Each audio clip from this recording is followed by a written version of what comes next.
श्रीनाथ जी की जय।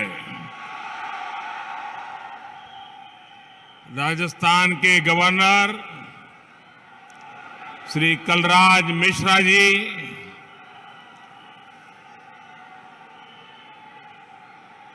मुख्यमंत्री मेरे मित्र श्रीमान अशोक गहलोत जी, विधानसभा के स्पीकर श्रीमान सीपी जोशी जी, राज्य सरकार के मंत्री श्री भजनलाल जाटव जी, संसद में मेरे साथी और राजस्थान भाजपा के अध्यक्ष श्री चंद्र प्रकाश जोशी जी,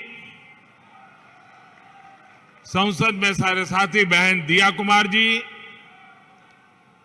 संसद के मेरे साथी श्रीमान कनकमल कटारा जी, सांसद श्री अर्जुन लाल मीणा जी, कार्यक्रम में उपस्थित अन्य सभी महानुभाव और राजस्थान के मेरे प्यारे भाई और बहनों, भगवान श्रीनाथ जी और मेवाड़ की इस वीर धरा पर मुझे फिर एक बार आपके बीच आने का अवसर मिला है।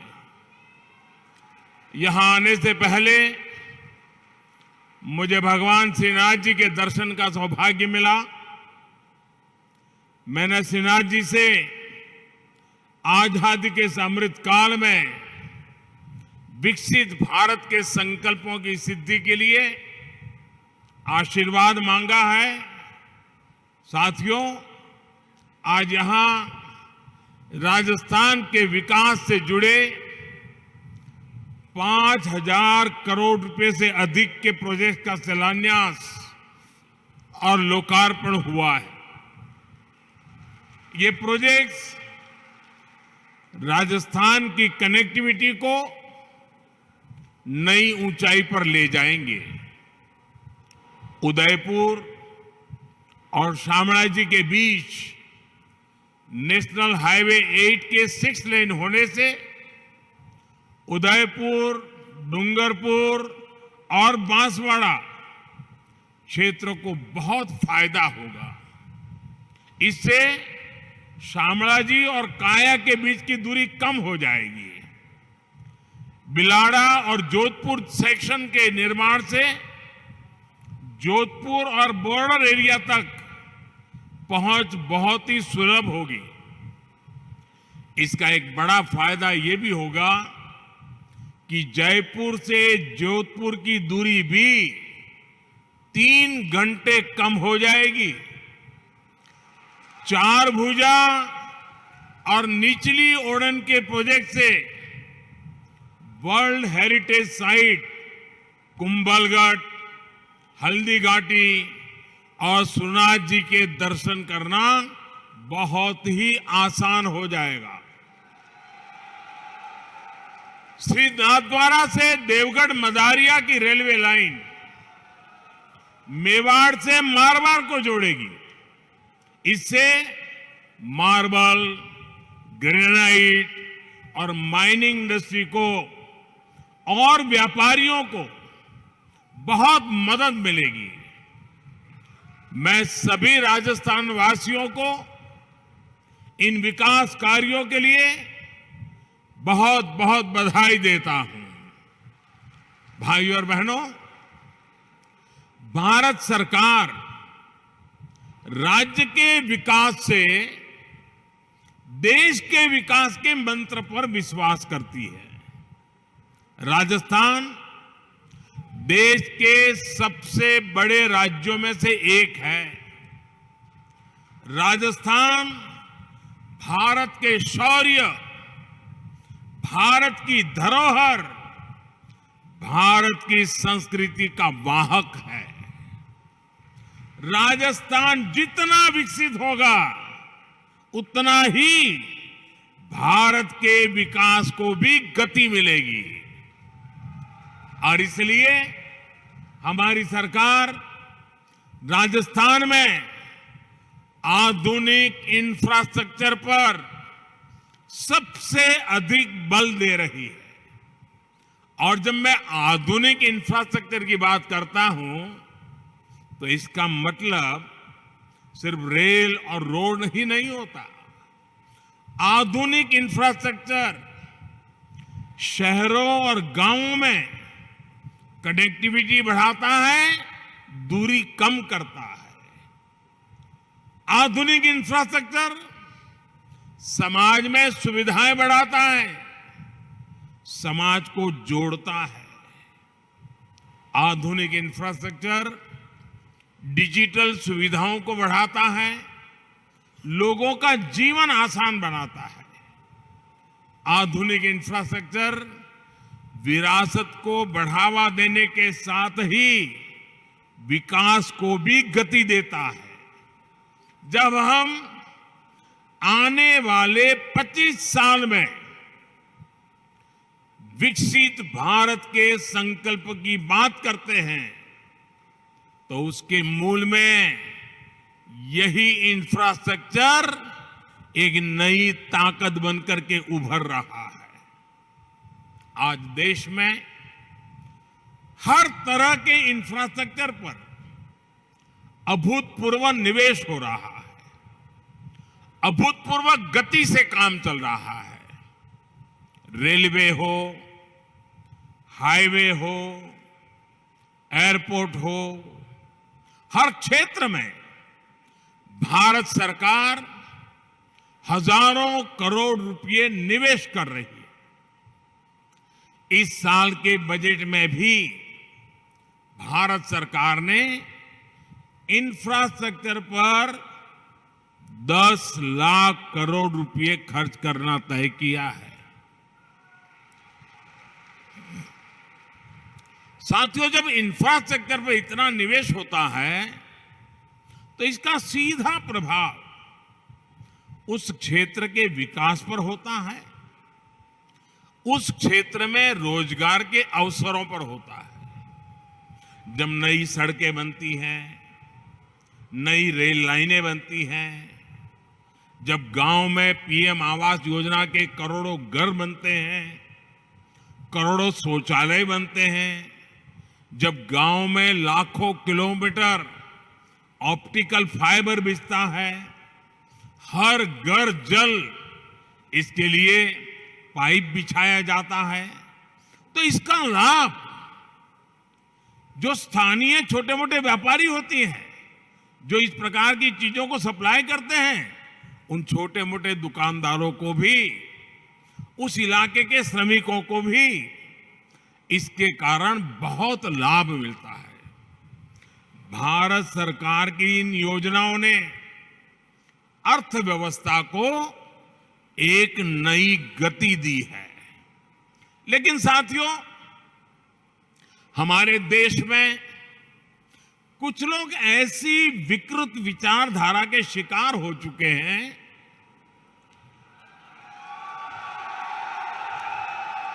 इतनी नकारात्मकता से भरे हुए हैं, देश में कुछ भी अच्छा होता हुआ वो देखना ही नहीं चाहते और उन्हें सिर्फ विवाद खड़ा करना ही अच्छा लगता है। अब आपने कुछ सुना होगा, जैसे कुछ लोग उपदेश देते हैं कि आटा पहले कि डाटा पहले, सड़क पहले कि सैटेलाइट पहले।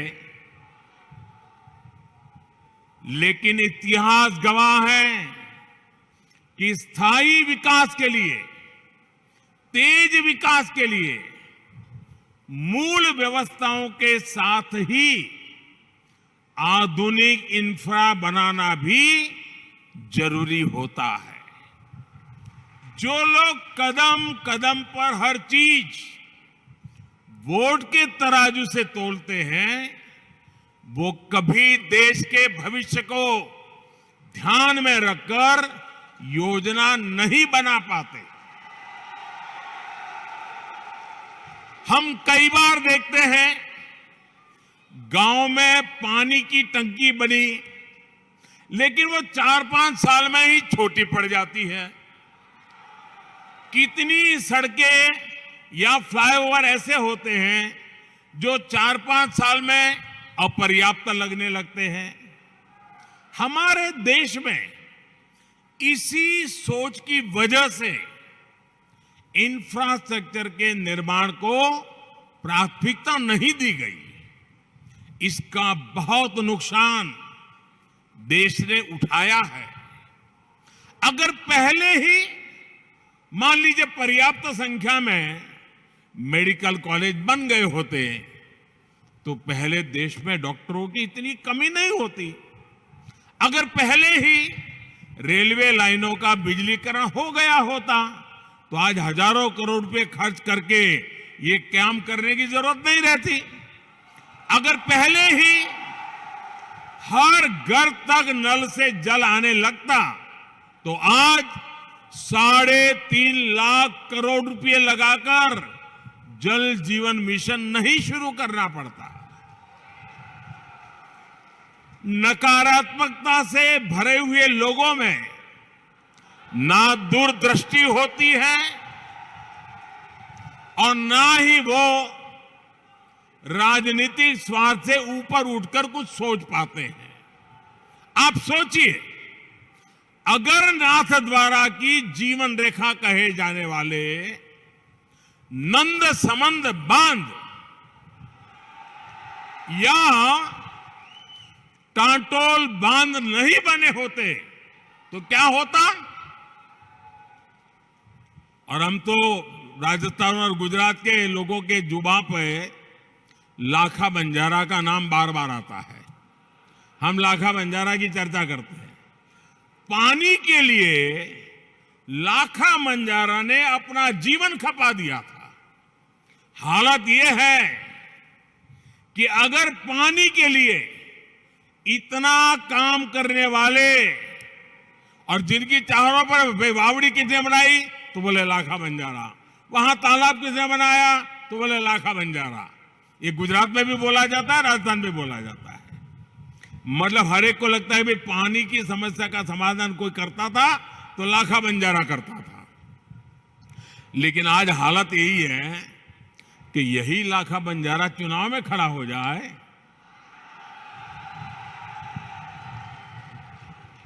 तो ये नकारात्मक सोच वाले उसको भी हराने के लिए मैदान में आएंगे।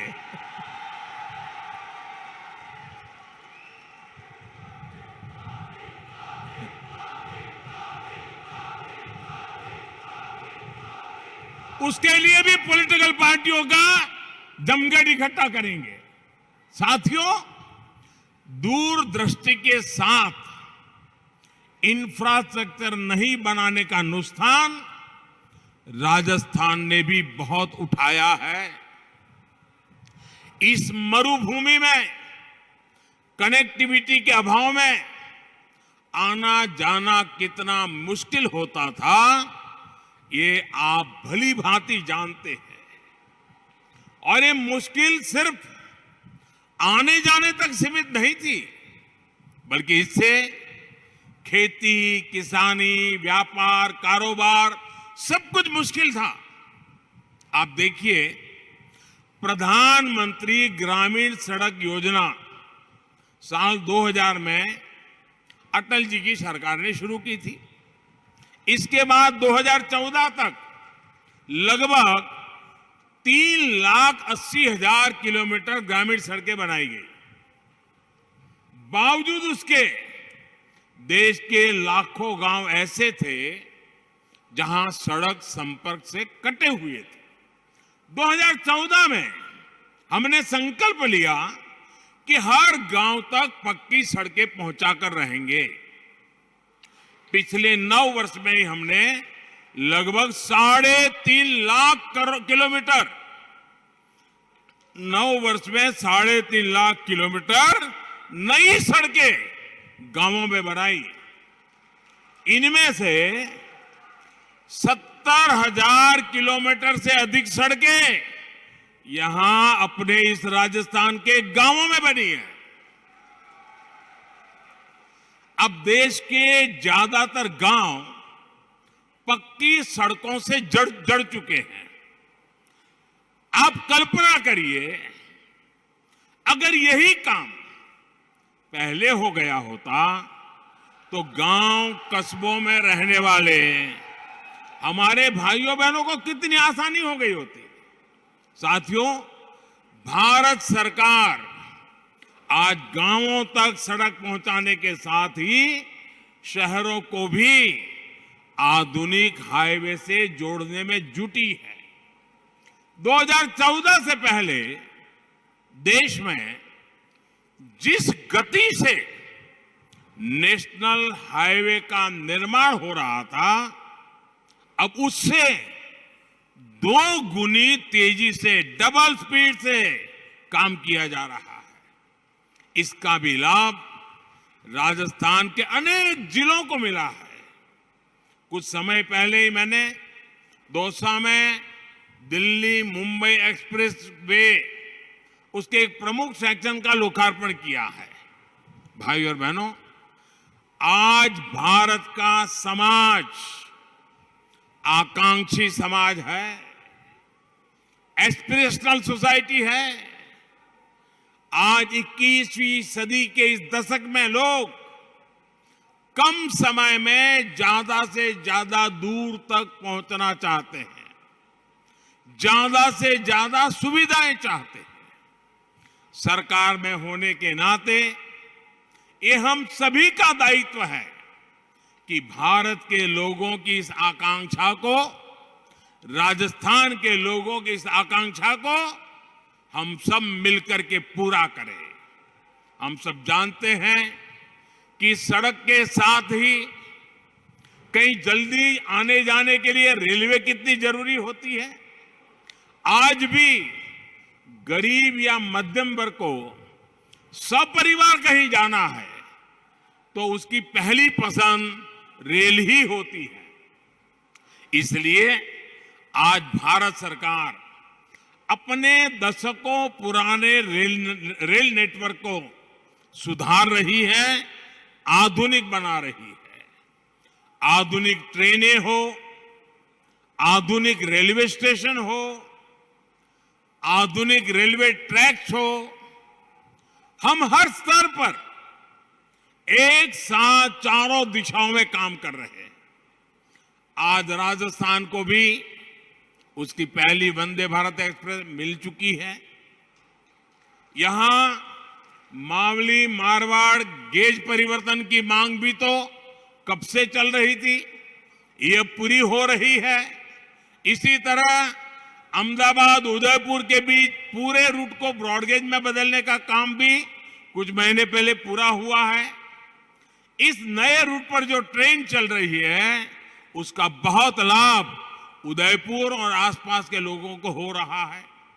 साथियों, पूरे रेल नेटवर्क को मानव रहित फाटकों से मुक्त करने के बाद हम अब तेजी से पूरे नेटवर्क का बिजलीकरण कर रहे हैं। हम उदयपुर रेलवे स्टेशन की तरह ही देश के सैकड़ों रेलवे स्टेशनों को आधुनिक बना रहे हैं, उनकी कैपेसिटी बढ़ा रहे हैं और इन सबके साथ ही हम मालगाड़ियों के लिए special track, dedicated freight corridor बना रहे हैं। साथियों, पिछले 9 वर्षों में राजस्थान का रेल बजट भी 2014 की तुलना में 14 गुना बढ़ा है। बीते 9 वर्षों में राजस्थान के लगभग 75% रेल नेटवर्क का बिजलीकरण किया जा चुका है। यहां गेज परिवर्तन और दोहरीकरण का बहुत बड़ा लाभ डूंगरपुर, उदयपुर, चित्तौड़, पाली, सिरोही और राजसमंद जैसे जिलों को मिला है। वो दिन दूर नहीं जब राजस्थान भी रेल लाइनों के 100% बिजलीकरण वाले राज्यों में शामिल हो जाएगा। भाई और बहनों, राजस्थान की बेहतर होती कनेक्टिविटी से यहां के टूरिज्म को, हमारे तीर्थ स्थलों को बहुत लाभ हो रहा है। मेवाड़ का ये क्षेत्र तो हल्दी घाटी की भूमि है। राष्ट्र रक्षा के लिए राणा प्रताप के शौर्य, भामा शाह के समर्पण और वीर पन्ना धाय के त्याग की गाथाएं इस मिट्टी के कण कण में रची बसी है। कल ही देश ने महाराणा प्रताप जी की जयंती पर उन्हें पुण्य भाव से स्मरण किया। अपनी विरासत की इस पूंजी को हमें अधिक से अधिक देश दुनिया तक ले जाना आवश्यक है। इसलिए आज भारत सरकार अपनी धरोहरों के विकास के लिए अलग अलग सर्किट पर काम कर रही है। कृष्णा सर्किट के माध्यम से भगवान श्री कृष्ण से जुड़े तीर्थों को, उनसे जुड़े आस्था स्थलों को जोड़ा जा रहा है।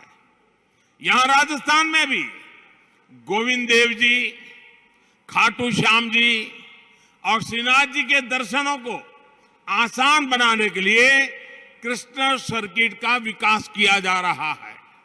भाइयों और बहनों, भारत सरकार सेवा भाव को ही भक्ति भाव मानकर दिन रात काम कर रही है। जनता जनार्दन का जीवन आसान बनाना हमारी सरकार के सुशासन की प्राथमिकता है।